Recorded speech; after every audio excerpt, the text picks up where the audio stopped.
Welcome to the Neighborhood Law Center. I'm your host, Melvin Burruss, and our guest is a continuation from our last program.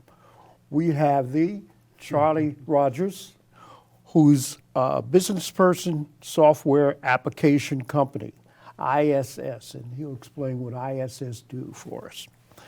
And we went through, tell us about yourself before, but let's, Charlie, refresh those who saw the last program and bring those who are seeing it for the first time up to speed. Absolutely. First of all, thank you for having me here. I'm excited. This is an exciting time in our business. It's an exciting time in my life. It's just, and I really enjoy you having me here to express that. And so my name is Charlie Rogers, as you mentioned, and I'm a pastor. I pastor out at Greene County, at Calvary Chapel of Greene. I'm a father of 8 kids, husband of Jude Rogers. We've been together for over 30 plus years. I'm also on several local boards, such as Charlottesville Scholarship Program, the Charlottesville Chamber, the Venture Central, People Places, which is a fostering agency. So I'm on several boards, so I like to stay local and give back to the community. And I'm also the founder and CEO of Innovative Software Solutions. Okay. Now, Innovative Software Solutions, as you asked, we're a software development firm. We've been around for about 17 years. We focus on, and we say our vision is to help create the next big tech solution. And our mission is to help any entrepreneur out there to transform a concept into a company, and any company to allow them to focus on their core competencies by alleviating their frustration. So we have a little less than 50 employees, which is very interesting because only about 2 years ago we had 4 employees. So we've been around for a while, and we really enjoyed the neighborhood and giving back to the neighborhood and some of the events that we do. Well, you know, that's a follow-up question. How did you go from 4 employees 2 years ago to 50 employers as a small business person, especially during the pandemic? Oh, absolutely. And that's a very good question. And I like to liken it to the turning point or a crash and learn type opportunity. So I would say about 4 years ago, my company, we had about 12 people. We had what we call our big whale. We had one customer that was providing us lots of business, tons of business. So we completely focused on that customer. We got rid of marketing, we got rid of sales. We just focused on that particular customer. And as we were getting closer to the 2 years ago, where things started happening in the industry, in the medical industry, and for that customer, if that customer had a hangnail, we might have ended up with a broken arm. If that customer had a hiccup, we might have ended up with the flu. So it was really a situation where it was getting very tough for the customer, and that ball was rolling down on us. And about leading up to 2 years ago, that 12 employees had dwindled down to about 4. And I got a call from that customer. It was in April, a couple of years ago or so, and same month as my birthday, you know. And so I go to this meeting, and I'm all excited about this meeting. I think we're going to try to figure out how to get out of this rut we were in. And I'm sitting in this meeting, and what I was told was, hey, we're going to have to sever the relationship. So in life, there's moments where time stops. You know, there's good things when time stops, like, you know, getting married to my beautiful wife, time stopped. Having our children, time stopped. Those are good things. And there's bad things where time stops, such as 9/11, right? Time stopped for all of us. Well, that moment was a time stop for me, because this is a dream that I've had all my life, And now I'm in a meeting where I'm being told your source of income stops right now. So that was the turning point of going from 4 to 50, because what had happened was, and reason why that was a stop moment is because it allowed me to realize that I had to put the wrong king on the throne. So when this customer, as I said, was our sole really resource, they became to me our provider. Mm-hmm. So every decision I was making was to make sure they were happy so they can keep providing. So they were on my throne. They were my provider. And what I realized is that I had taken the Lord off the throne and made them the provider. And that moment where I was able to see time stop was also a moment where I realized I need the Lord back on the throne. And that was the beginning of going from 4 to 50. And man, what a journey. What a journey. So how did you get those 50? Did you do strategizing? You call on mentors? Tell us about that journey. So the journey started off with me walking out of that office, and after that meeting, thinking that the business may be lost. And like with any person, when you put them in desperate times, the Lord gives solutions. And one of the first things that started happening is I started creating divisions. Like, maybe we need some salespeople. Maybe we need business development.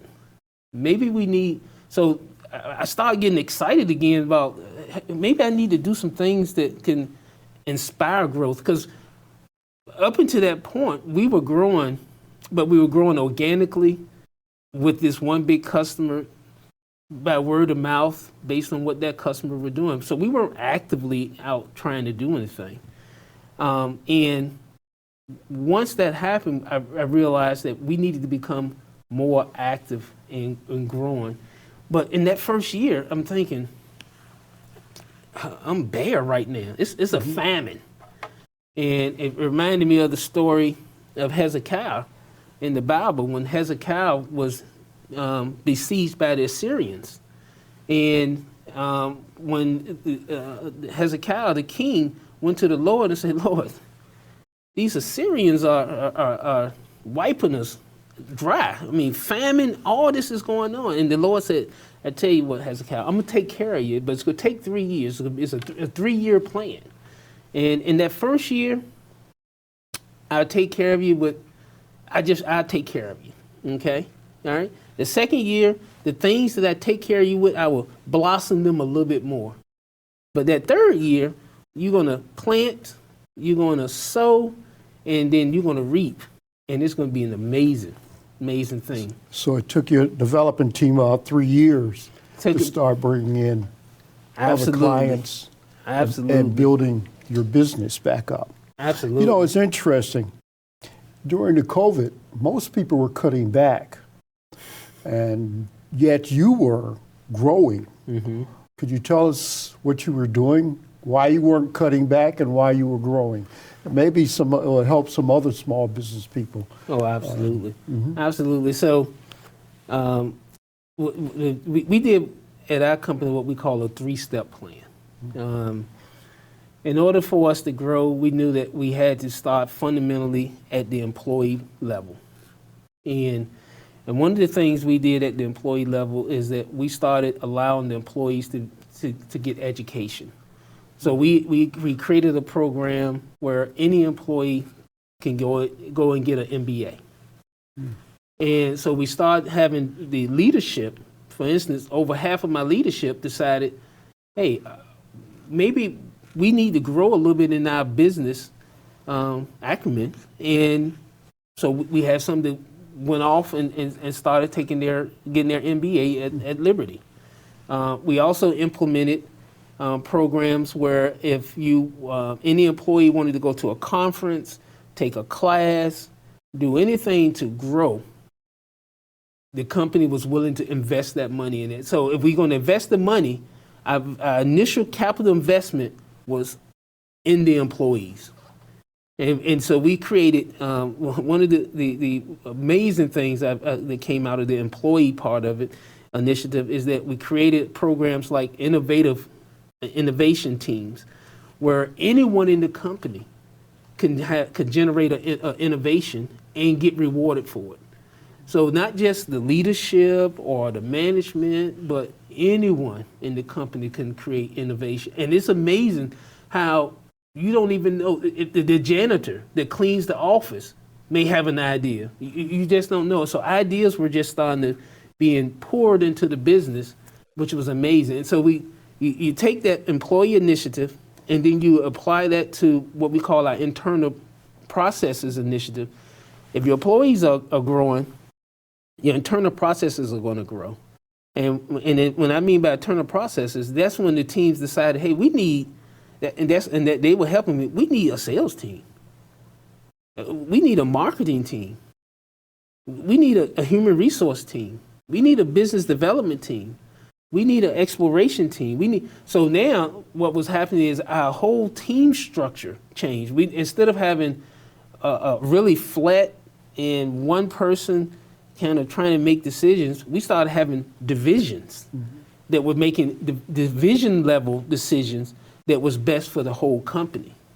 And so when you move from employees, now employees are starting to help you with the internal structures, then obviously it's going to lead to customer satisfaction. So now we're going out and actively trying to find customers and showing them how we can help them realize their company or their ideas, or how we can help them make their existing company better. So in essence, I think I can say by us focusing on helping ourselves grow, but then focusing on helping others be successful, it kind of fell back on our company and it's allowing us to be successful. Okay, well, let's step back and remind our audience that what you do with this idea is you make an app out of that idea. Absolutely. That's why you were asking for ideas, creative ideas, so that you can take this and put it into an app. Mm-hmm. Do you have a system or a strategy to develop the app? Absolutely. So we have what we call our 15-step program to create an app.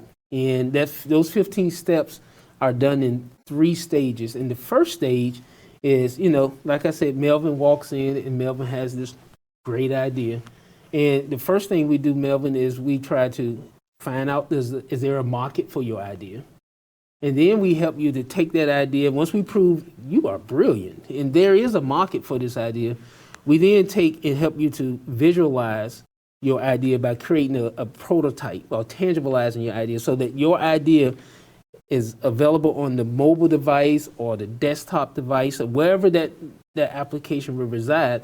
You can kind of look at it and feel it as if it was real.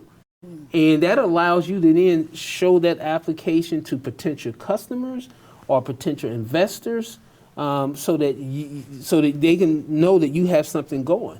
And if everybody is giving thumbs up, Melvin, we also help provide capital. So one of the things that we do at our company is if we have a great idea and everyone and all the keys of evaluating that idea are saying thumbs up, we'll provide you capital to have to develop your idea.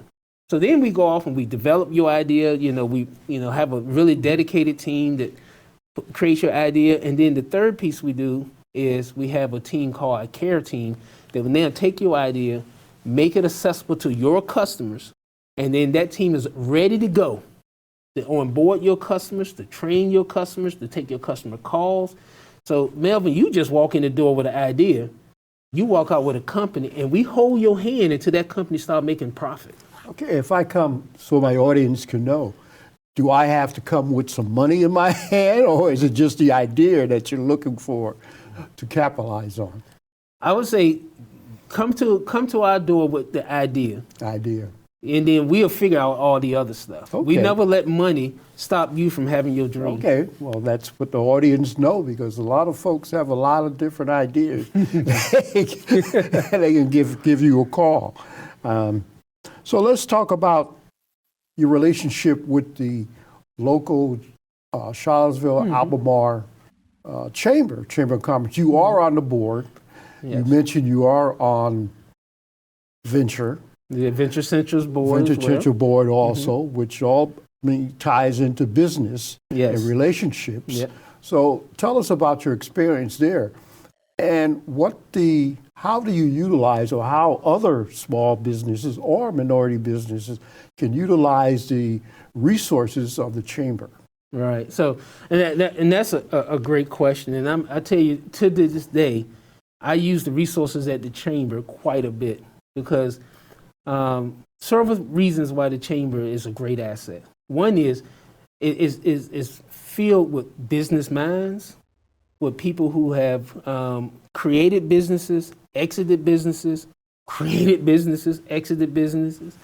People that's involved with venture capital. People is a myriad of a melting pot of business talent inside of the chamber. And for me, when I was starting my business, I didn't know much about Charlottesville, much about the business arena in Charlottesville, and joining the chamber first as a company. I joined the chamber first as a company, and then when I realized the benefits, I said I want to be a part of helping those benefits to grow. But as a member, I was able to find people who had been there, done it, and did it, and so I was able to say, hey, I'm trying to create a business and down this path, and the chamber was able to show me here's 4 or 5 people in our locality that have done that. Talk with them. Here's some resources we can help you with. In fact, I would say some of my first initial business meetings were held in the chamber office because they have a conference room that you can use, and we didn't, at the time I didn't have a conference room, so I was able to have a nice conference room. So the chamber does several things. One is it introduces you to a network of people that can help you and guide you and give you counseling.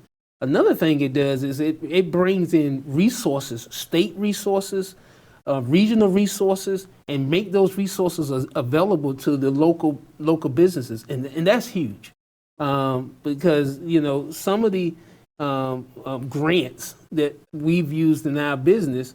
I learned about because being a part of the chamber, and the chamber makes these things aware. So if you're a business, if you're a small business and you're thinking to get started, you want to get involved with the chamber. Okay, well that's a good good. So you also mentioned about you utilize them for mentoring purposes, and I guess that's very important when you're starting a business to have someone to talk to, someone to bounce ideas off of, and you've done an excellent job. So what are the ISS plans, or your plans for the future? What are you looking to do in the future now that you're almost 50 employees?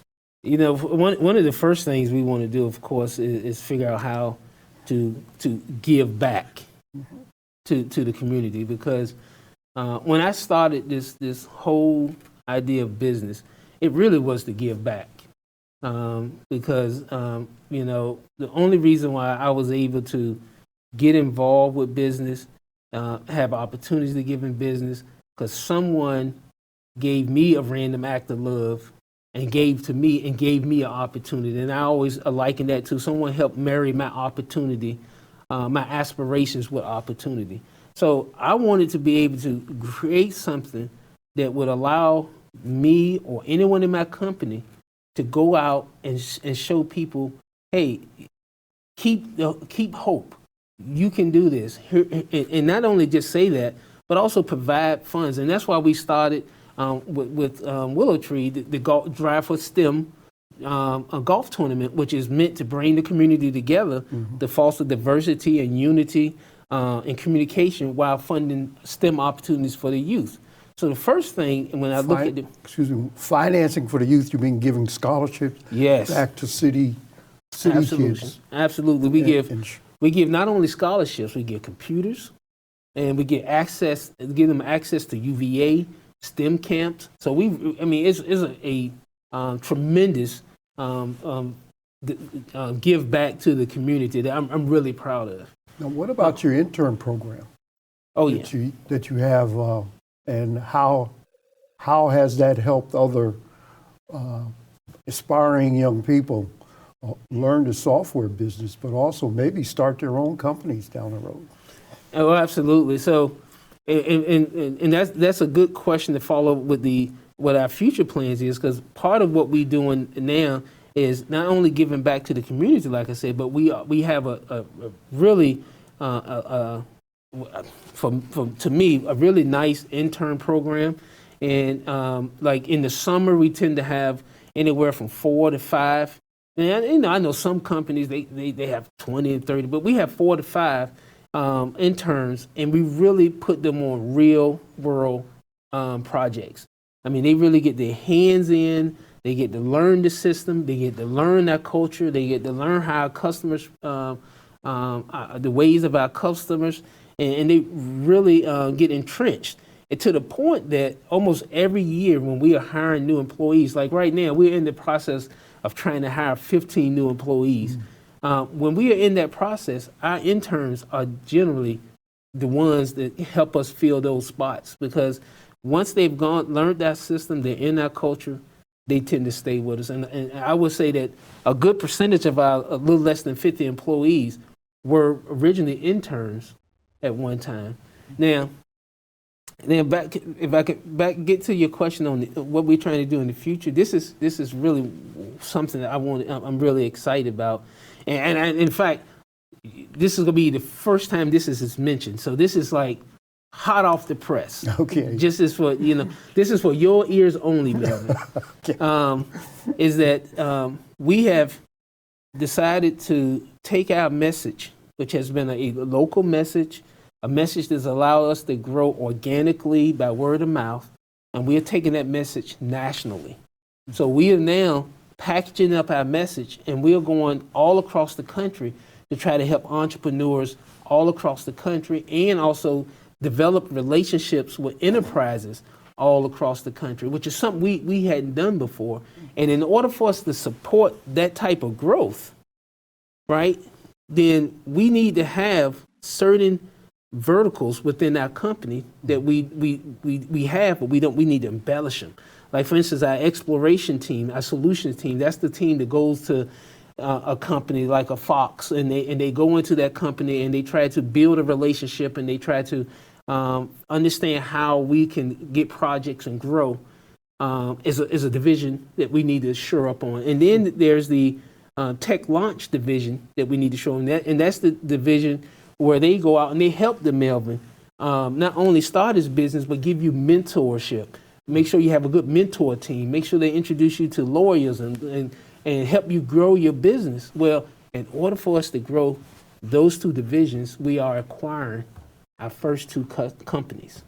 So we are right now in the middle, not even in the middle, we are at the tail end of signing contracts where we had just acquired 2 technology companies. Terrific. One technology company provides design, front-end developers, solution providers, and project managers. And one other company provides mentorship and tools. This company, the CEO, he comes from Silicon Valley.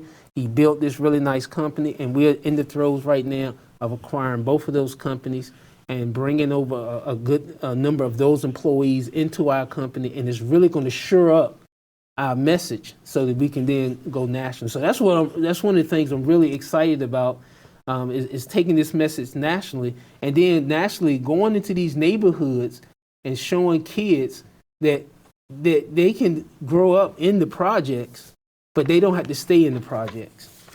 Okay. Well, it looks like we're coming to the end of our time. No, no. Well, I would like to ask you, though, what advice would you give to an aspiring entrepreneur like yourself that Right. you would tell them what to do, which you did not do? We have 2 minutes, so Yeah, I'll give you a minute on that one. Well, I'll get started the best I can in a minute, but I would say, first of all, you have to have faith in your idea and in yourself. And then I would say surround yourself with a team that has that same passion that you have for your idea. And then, you of course, you're going to need capital. And then you're going to need a lot of mentoring and support. And all three of those things are things we provide to entrepreneurs that's interested in getting started. Now, I know I only have a minute, so I can't go into details, but if you're an aspiring entrepreneur or startup, come to us and we will help you get on track and help you fulfill that track. Okay, we're going to make sure we put your telephone number and your website on the board here so that people can call you. Now, I'm going to throw out something to you, Melvin, because you are an amazing person. You've done a lot of amazing things for our community. So there's things you've done that people don't even know you're the one that's doing it. So here's my challenge to you. I want to have a show where I'm on that side and you on this side. Okay. And I want the audience to learn you because they need to understand what you're doing for our community, what you have done in your career, and you need to be rewarded and given the proper claps for what you've done. So I appreciate whether that. it happens or not, it may not, but I just want you to know that I would love to do that. Well, I appreciate that. Okay, I'm going to wrap it up now. Next time I'll be over there. This has been the Neighborhood Law Center. Please go to our website if you missed a program and want to see some other programs like that. We're also on YouTube. Just type in Neighborhood Law Center and we'll pop up. We are on Channel 13, as you know. And we'll see you next week. Peace and God bless.